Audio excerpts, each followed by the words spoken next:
A shattered life. I don't know when you're going to read this, but I can tell you when it started. I was out for a walk alone in the woods when the entity came for me. It was beyond a blur. It was, for lack of a better term, absence of meaning. Where it hid, there were no trees. Where it crept closer, there was no grass. Through the arc, it leaped at me. There was no breeze of motion. There was no air at all. As it struck, I felt the distinct sensation of claws puncturing me somewhere unseen, somewhere I'd never felt before. My hands and arms and legs and torso seemed fine, and I wasn't bleeding, but I knew I'd been injured.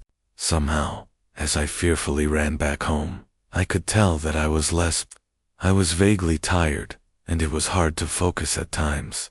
The solution at that early stage was easy. A big cup of coffee helped me feel normal again.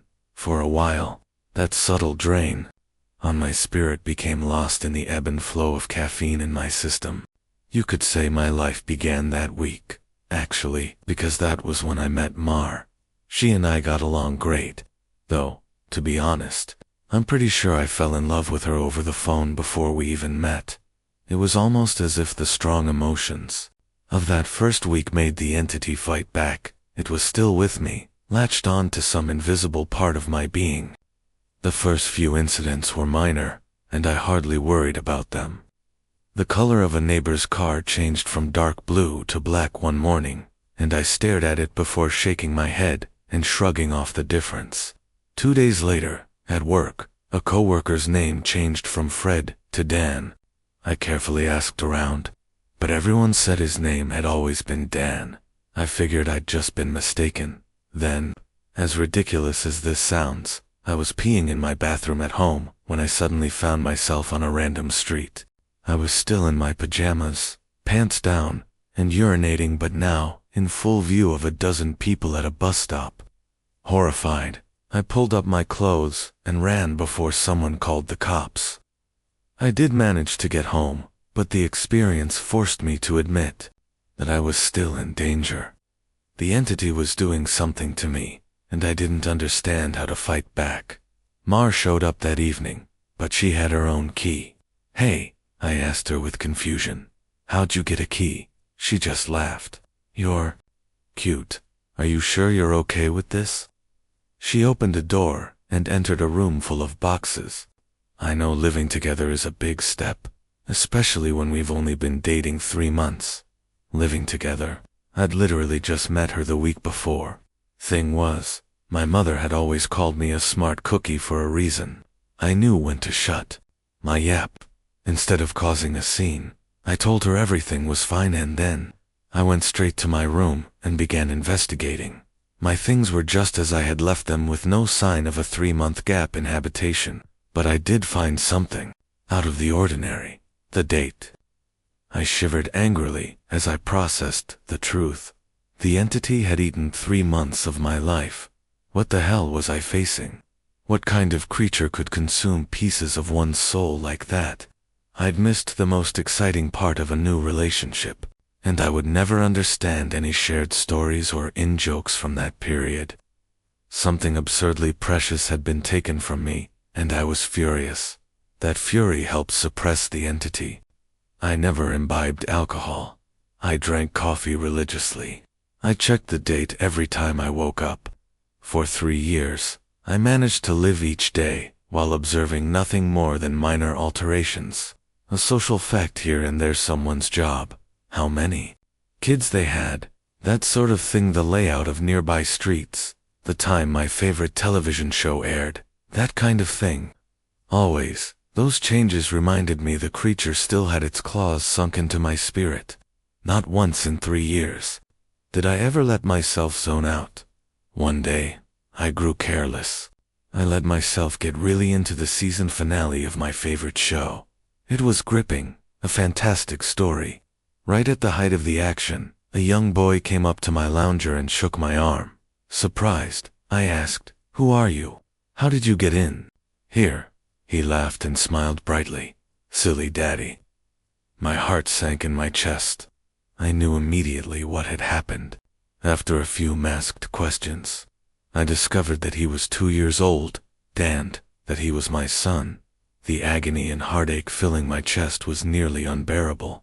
Not only had I missed the birth of my son, I would never see or know the first years of his life. Mar and I had obviously gotten married and started a family in the time I'd lost, and I had no idea what joys or pains those years contained. It was snowing outside. Holding my sudden son in my lap, I sat and watched the flakes fall outside. What kind of life was this going to be if slips in concentration could cost me years? I had to get help. The church had no idea what to do. The priests didn't believe me and told me I had a health issue rather than some sort of possession. The doctors didn't have any clue. Nothing showed up on all their scans and tests. But they happily took my money in return for nothing by the time I ran out of options. I'd decided to tell Mar. There was no way to know what this all looked like from her side. What was I like when I wasn't there? Did I still take our son to school? Did I still do my job? Clearly I did, because she seemed to be none the wiser. But I still had a horrible feeling that something must have been missing in her life, when I wasn't actually home inside my own head. But the night I set up a nice dinner in preparation, she arrived not by unlocking the front door, but by knocking on it. I answered, and found that she was in a nice dress. She was happily surprised by the settings on the table. A fancy dinner for a second date. I knew you were sweet on me. Thank the Lord I knew when to keep my mouth shut. If I'd gone on about being married and having a son, she might have run for the hills. Instead, I took her coat and sat down for our second date. Through carefully crafted questions, I managed to deduce the truth. This really was our second date. She saw relief and happiness in me, but interpreted that as dating jitters. I was just excited to realize that the entity wasn't necessarily eating whole portions of my life. The symptoms, as I was beginning to understand them, were more like the consequences of a shattered soul. The creature had wounded me, broken me into pieces. Perhaps I was to live my life out of order, but at least I would actually get to live. And so it went for a few years from my perspective. While minor changes in politics or geography would happen daily, major shifts in my mental location only happened every couple months. When I found myself in a new place and time in my life, I just shut up and listened, making sure to get the lay of the land before doing anything to avoid making mistakes. On the farthest flung leap yet, I met my 6-year-old grandson, and I asked him what he wanted to be when he grew up. He said, writer. I told him that was a fine idea. Then, I was back in month 2 of my relationship with Mar, and I had the best night with her on the riverfront. When I say the best, I mean the best. Knowing how special she would become to me, I asked her to move in. I got to live through what I'd missed the first go-round, and I came to understand that I was never mentally absent.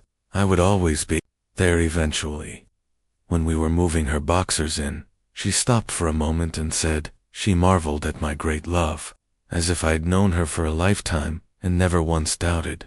She was the one. That was the first time I'd truly laughed freely and wholeheartedly since the entity had wounded me. She was right about my love for her, but for exactly the reason she'd considered a silly, romantic analogy. I had known her my whole life, and I'd come to terms with my situation and found peace with it. It wasn't so bad to have sneak peeks at all the best parts ahead. But of course, I wouldn't be writing this if it hadn't gotten worse. The entity was still with me. It had not wounded me and departed like I'd wanted to believe. The closest I can describe my growing understanding was that the creature was burrowing deeper into my psyche, fracturing it into smaller pieces. Instead of months between major shifts, I began having only weeks. Once I noticed that trend, I feared my ultimate fate would be to jump between times in my life, heartbeat by heartbeat, forever confused, forever lost. Only an instant in each time meant I would never be able to speak with anyone else, never be able to hold a conversation, never express or receive love. As the true depth of that fear came upon me, I sat in an older version of me and watched the snow falling outside. That was the one constant in my life. The weather didn't care who I was or what pains I had to face. Nature was always there. The falling snow was always like a little hook that kept me in a place. The pure emotional peace it brought was like a panacea on my mental wounds. And I'd never yet shifted while watching the pattern of falling white and thinking of the times I'd gone sledding or built a snow fort as a child. A teenager touched my arm. "Grandpa." Eh? He'd startled me out of my thoughts, so I was less careful than usual. "Who are you?" He half grinned, as if not sure whether I was joking. Handing me a stack of papers, he said, "It's my first attempt at a novel. Would you read it and tell me what you think?" "Ah, of course. Pursuing that dream of being a writer, I see." He burned bright red. "Trying to, anyway. All right. Run off? I'll read this right now." The words were blurry and annoyed. I looked for glasses I probably had for reading. Being old was terrible, and I wanted to leap back into a younger year, but not before I read his book. I found my glasses in a sweater pocket and began leafing through. Mar puttered in and out of the living room, still beautiful, but I had to focus. I didn't know how much time I would have there. It seemed that we had relatives over. Was it Christmas? A pair of adults and a couple kids I didn't recognize tromped through the hallway, and I saw my son, now adult, walk by with his wife on the way out the door. As a group, the extended family began sledding outside. Finally, I finished reading the story, and I called out for my grandson. He rushed down the stairs and into the living room. "How was it?" "Well, it's terrible," I told him truthfully, "but it's terrible for all the right reasons. You're still a young man, so your characters behave like young people, but the structure of the story itself is very solid." I paused. I didn't expect it to turn out to be a horror story. He nodded. "It's a reflection of the times. Expectations for the future are dismal, not hopeful like they used to be." "You're far too young to be aware like that," I told him. An idea occurred to me. "If you're into horror, do you know anything about strange creatures?" "Sure. I read everything I can. I love it." Warily, I scanned the entrances to the living room. Everyone was busy outside. For the first time, I opened up to someone in my life about what I was experiencing. In hushed tones, I told him about my fragmented consciousness. For a teenager, he took it well. "You're serious?" "Yes." He donned the determined look of a grown man accepting a quest. "I'll look into it, see what I can find out. You should start writing down everything you experience. Build some data. Maybe we can map your psychic wound." "Wow, sounds like a plan." I was surprised. That made sense, and I hadn't expected him to have a serious response. "But how will I get all the notes in one place?" "Let's come up with somewhere for you to leave them," he said, frowning with thought. "Then I'll get them, and we can trace the path you're taking through your own life, see if there's a pattern." For the first time since the situation had gotten worse, I felt hope again. "How about under the stairs? Nobody ever goes under there." "Sure." He turned and left the living room. I peered after him. I heard him banging around near the stairs. Finally, he returned with a box, laid it on the carpet, and opened it to reveal a bursting stack of papers. He exclaimed, "Holy crap." But of course, being a teenager, he didn't really say crap. Taken aback, I blinked rapidly, forgiving his cussing because of the shock. "Did I write those?" He looked up at me with wonder. "Yeah, or you will. You still have to write them and put them under the stairs after this." He gazed back down at the papers, then covered the box. "So you probably shouldn't see what they say. That could get weird." That much I understood. "Right?" He gulped. "There are like 50 boxes under there, all filled up like this, deciphering. These will take a very long time." His tone dropped to deadly seriousness. "But I will save you, Grandpa, because I don't think anyone else can." Tears flowed down my cheeks then, and I couldn't help but sob once or twice. I hadn't realized how lonely I'd become in my shifting prison of awareness until I finally had someone who understood. Thank you so much. And then I was young again, and at work on a random Tuesday. Once the sadness and relief faded, anger and determination replaced them. After I finished my work, I grabbed some paper and began writing. While the weeks shifted around me, while those weeks became days, and then hours, I wrote every single spare moment about when and where I thought I was. I put them under the stairs out of order. My first box was actually the 30th, and my last box was the 1st. Once I had over 50 boxes written from my perspective, and once my shifting became a matter of minutes, I knew it was up to my grandson to take it from there. I put my head down and stopped looking. I couldn't stand the river of changing awareness any longer. Names and places and dates and jobs and colors and people were all wrong and different. I'd never been older. I sat watching the snow fall. A man of at least 30 that I vaguely recognized entered the room.